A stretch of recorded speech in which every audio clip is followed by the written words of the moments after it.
सीताराम सीताराम सीताराम। श्रीमद् भगवद गीता के 5वें अध्याय का महात्म्य आज कहूँगा। साधु भूखा भाव का, धन का भूखा नाही। धन का भूखा जो फिरे, सो तो साधु नाही। सच्चे संत महात्माओं ने कहा है, जो धन का भूखा है वो साधु नहीं है, वो तो धन का ही भूखा है। साधु तो भाव का भूखा है, भक्ति भाव का। राम सीताराम सीताराम सीताराम।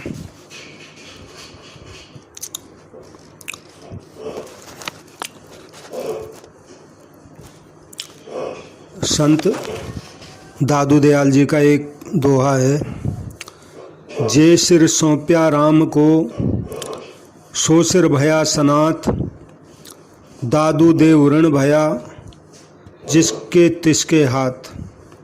दादू कहते हैं, राम का सिर राम को सौंप दिया, राम ने दिया था तो राम का ऋण उतर गया और तू सनाथ हो गया राम।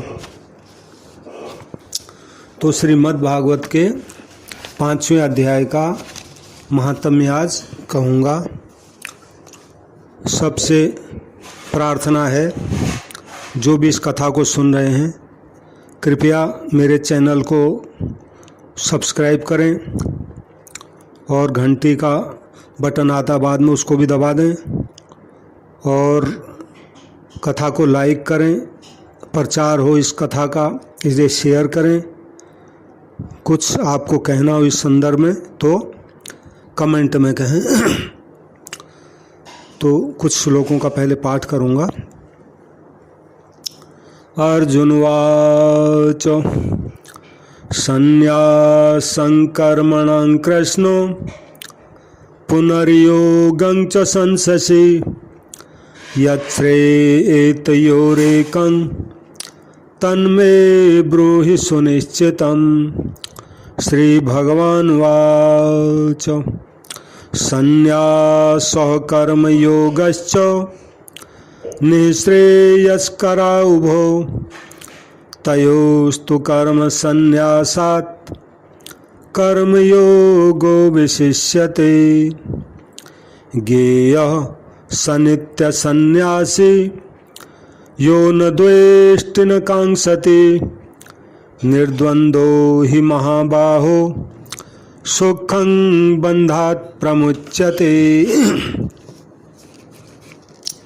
तो ये जो महात्म्य है, ये स्कंद पुराण के अंतर्गत मद् भगवद गीता का महात्म्य आया है। तो शिवजी और पार्वती के संवाद के अंतर्गत ही भगवान विष्णु और लक्ष्मी माता का संवाद है।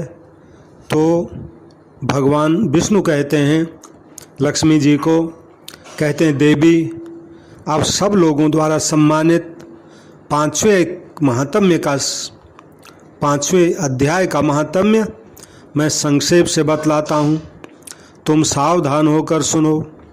मद्र देश में पुरकुत्सपुर नामक एक नगर है, उसमें पिंगल नामक एक ब्राह्मण रहता था। वह ब्राह्मण वेद पाठी ब्राह्मणों के विख्यात वंश में, जो सर्वथा निष्कलंक था, उसमें उत्पन्न हुआ था। किंतु अपने कुल के लिए उचित वेद शास्त्रों के स्वाध्याय को छोड़कर ढोल आदि बजाते हुए उसने नाचने गाने में अपना मन लगाया। गीत, नृत्य और बाजा बजाने की कला में परिश्रम करके पिंगल ने बड़ी प्रसिद्धि प्राप्त कर ली और उसी से उसका राजभवन में भी प्रवेश हो गया। अब वह राजा के साथ रहने लगा और पराई स्त्रियों को बुला बुलाकर उनका उपभोग करने लगा। स्त्रियों के सिवाय और कहीं उसका मन लगता ही नहीं था। धीरे धीरे अभिमान बढ़ जाने से उच्छृंखल होकर वह एकांत में राजा से दूसरों के दोष बतलाने लगा। पिंगल की एक स्त्री थी जिसका नाम अरुणा था। वह नीच कुल में उत्पन्न हुई थी और कामी पुरुषों के साथ विहार करने की इच्छा से सदा उन्हीं की खोज में इधर उधर घूमा करती थी। उसने पति को अपने मार्ग का कंटक समझकर एक दिन आधी रात में घर के भीतर ही उसका सिर काटकर उसको मार डाला और उसकी लाश को जमीन में गाड़ दिया। इस प्रकार प्राणों से वियुक्त होने पर वह ब्राह्मण यमलोक में पहुंचा और भीषण नरकों का उपभोग करके निर्जन वन में फिर गिद्ध में उसका जन्म हुआ। वो गिद्ध हो गया और उसकी पत्नी अरुणा भी भगंदर रोग से अपने सुंदर शरीर को त्याग कर घोर नरक भोगने के पश्चात उसी वन में सुखी हुई जिस वन में वो गिद्ध हुआ था। एक दिन वह दाना चुगने की इच्छा से इधर उधर फुदक रही थी। इतने में ही उस गिद्ध ने पूर्व जन्म के बैर का स्मरण करके उसे अपने तीखे नखों से फाड़ डाला। सूखी घायल होकर पानी से भरी हुई मनुष्य की खोपड़ी में जा गिरी। गिद्ध पुनः उसकी ओर झपटा। इतने में ही जाल फैलाने वाले बहेलियों ने उसे भी बाणों का निशाना बनाया। उसकी पूर्व जन्म की पत्नी सुकी उस खोपड़ी के जल में डूबकर प्राण त्याग चुकी थी। फिर वह क्रूर पक्षी भी उसी में गिरकर डूब गया। तब यमराज के दूत उन दोनों को यमराज के लोक में ले गए। वहाँ अपने पूर्वकृत पाप कर्मों को याद करके दोनों ही भयभीत हो रहे थे। उसके बाद यमराज ने जब उनके घृणित कर्मों पर दृष्टिपात किया तब उन्हें मालूम हुआ कि मृत्यु के समय अकस्मात खोपड़ी के जल में स्नान करने से इन दोनों का तत्काल पाप नष्ट हो चुका है। तब उन्होंने उन दोनों को मनोवांछित लोक में जाने की आज्ञा दी। यह सुनकर अपने पाप को याद करते हुए वे दोनों बड़े विस्मय में पड़े और पास जाकर धर्मराज के चरणों में प्रणाम करके पूछने लगे कि भगवान, हम दोनों ने पूर्व जन्म में अत्यंत घृणित पाप का संचय किया है, फिर हमें मनोवांछित लोक में भेजने का क्या कारण है, हमें बताइए। तो यमराज जी ने कहा, गंगा किनारे बट नामक एक उत्तम ब्रह्मज्ञानी रहते थे। वे ब्रह्मज्ञानी एकांत सेवी, ममता रहित, शांत चित्त के, विरक्त और किसी से भी द्वेष न रखने वाले थे और प्रतिदिन गीता के वे 5वें अध्याय का जप करते थे। उनका यह सदा का नियम था। 5वें अध्याय को श्रवण कर लेने पर महापापी पुरुष भी सनातन ब्रह्म का ज्ञान प्राप्त कर लेता है। उसी पुण्य के प्रभाव से शुद्ध चित्त होकर उन्होंने अपने शरीर का परित्याग किया था। गीता के पाठ से जिनका शरीर निर्मल हो गया था, जो आत्मज्ञान प्राप्त कर चुके थे, उन्हीं महात्मा की खोपड़ी का जल पाकर तुम दोनों पवित्र हो गए हो। अतः अब तुम दोनों मनोवांछित लोक को जाओ, क्योंकि गीता के 5वें अध्याय के महात्म्य से तुम दोनों शुद्ध हो गए हो। श्री भगवान कहते हैं,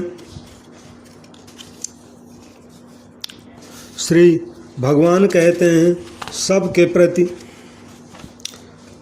प्रति समान भाव रखने वाले धर्मराज के द्वारा इस प्रकार समझाए जाने पर वे दोनों बहुत प्रसन्न हुए और विमान पर बैठकर बैकुंठ को चले गए।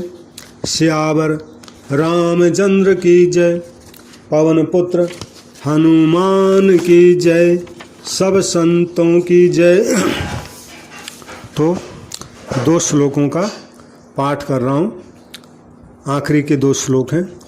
श्री भगवान वाच, यतेन्द्रिय मनोबुद्धिर मुनिर्मोक्ष परायणो विगतेच्छा भय क्रोधो यः सदा मुक्त एव स भोक्तारं यज्ञतपसां सर्वलोक महेश्वरम सुहृदं सर्वभूतानां ज्ञात्वा मां शांति मृच्छति। भगवान इस अध्याय के अंत में बड़ी अच्छी बात कहते हैं, जो भी मुझको संपूर्ण प्राणियों का सुहृद समझता है, यानी भगवान के प्रति, सब प्राणियों के प्रति हृदय में जो दया भाव है, करुणा का भाव है, वे सबका भला ही चाहते हैं। इस तत्व को जो जान जाता है वो भी शांति प्राप्त हो जाती है उसको भी, यानी भगवान का भाव अगर जान लिया जाए तो भी उसका कल्याण हो जाता है, उसको परम शांति मिल जाती है। सीताराम। तो एक संत हुई सहजोबाई, उनका एक दोहा है। सहजोबाई कहती हैं, ना सुख दारा सुत महल, ना सुख भूप गए, साधु सुखी सहजो कहे, तृष्णा रोग गए। सहजोबाई कहते हैं, महल में सुख नहीं है, राजा बन गए तो भी सुख नहीं है, और पत्नी और पुत्र अच्छे मिल गए तो भी सुख नहीं है। तो साधु कहते हैं कि सुख तो तभी मिलेगा जब तृष्णा का रोग चला जाएगा। ये तृष्णा ही दुख देने वाली है। सीताराम सीताराम। सबसे पुनः विनती है, कृपया मेरे इस चैनल को सब्सक्राइब करें और उसके बाद जो घंटी आती है उसको भी दबा दें, और कथा को लाइक करें, और इन कथाओं का प्रचार हो इसलिए शेयर करें, और कोई कमेंट करना हो तो साथ में कमेंट करें। सीताराम सीताराम सीताराम।